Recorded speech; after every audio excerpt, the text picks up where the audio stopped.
संतान है।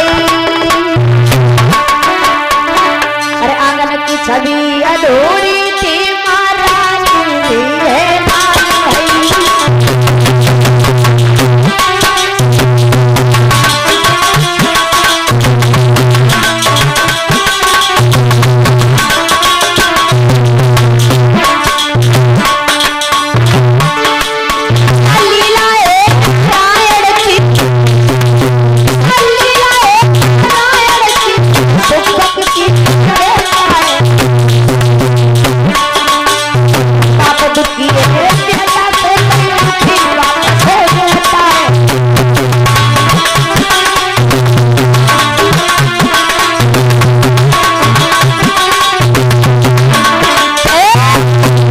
भैया महाराज कुंत भोज जो राजा हैं, इनके यहाँ किसी संतान ने जन्म नहीं लिया है।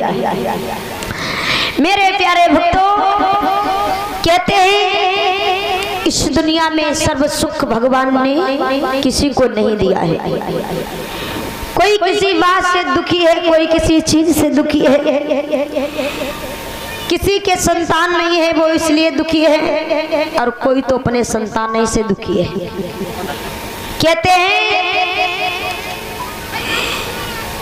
कि जब खान पान बदल जाता है तो बुद्धि अवश्य बदल जाती है। बताया है भैया परीक्षित महाराज कि जैसा खाओगे अन्न वैसा बनेगा मन, जैसा पियोगे पानी वैसी बनेगी वाणी, और जैसा करोगे संग वैसा चढ़ेगा रंग, और जैसी डालोगी दृष्टि वैसी दिखाई देगी सृष्टि। इसलिए इस कलयुग में कोई सुखी नहीं है। किस लिए सुखी नहीं है लला श्याम?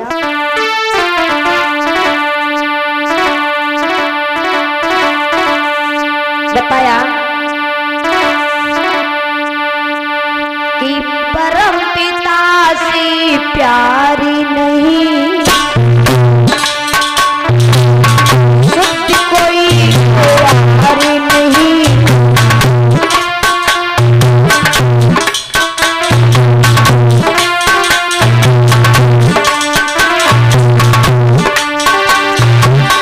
इसीलिए आज देख लो सुखी कोई परिवार नहीं।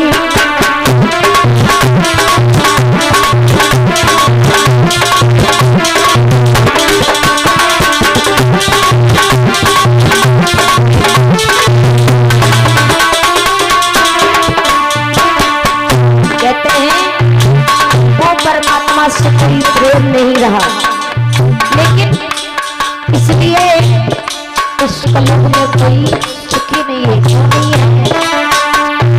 बताया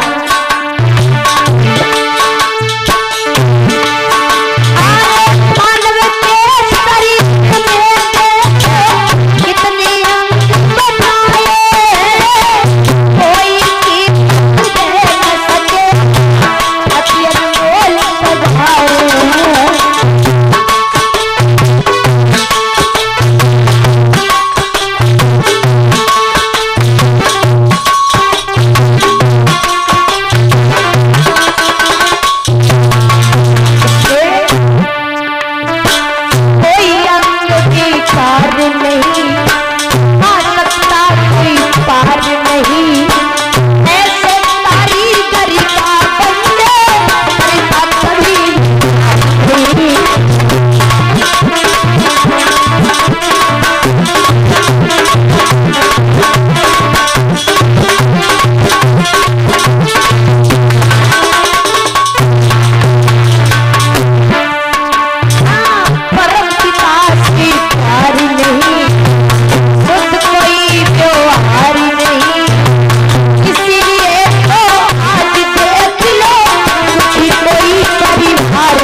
होता, लेकिन तुमसे कुछ बदले में नहीं लेता है, इसलिए बताया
इसलिए इस कलयुग में कोई सुखी नहीं है।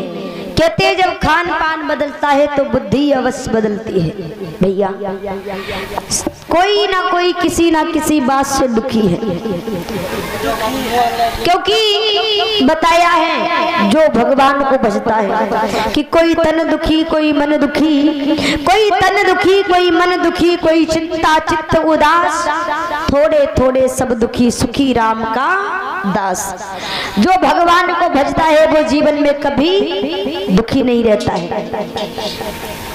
भैया कहते हैं जब प्राणी के चारों तरफ, इंसान के जब चारों तरफ दुखी दुख दिखाई देता है तो इंसान भगवान को याद करता है। लेकिन एक कवि लिख रहे हैं कि दुख में सुमिरन सब करे, सुख में करे न कोई, और जो सुख में सुमिरन करे तो दुख काहे को होई। जब दुख पड़ता है तो भगवान को याद करते हैं, लेकिन जैसे सुख आ जाता है, सुख के आते ही इंसान भगवान को भूल जाता है। मेरे भैया कहते हैं भगवान को दो ही प्राणी भजते महाराज, लला श्याम। वे कौन ऐसे दो प्राणी हैं जो भगवान को भजते हैं, बताओ जरा।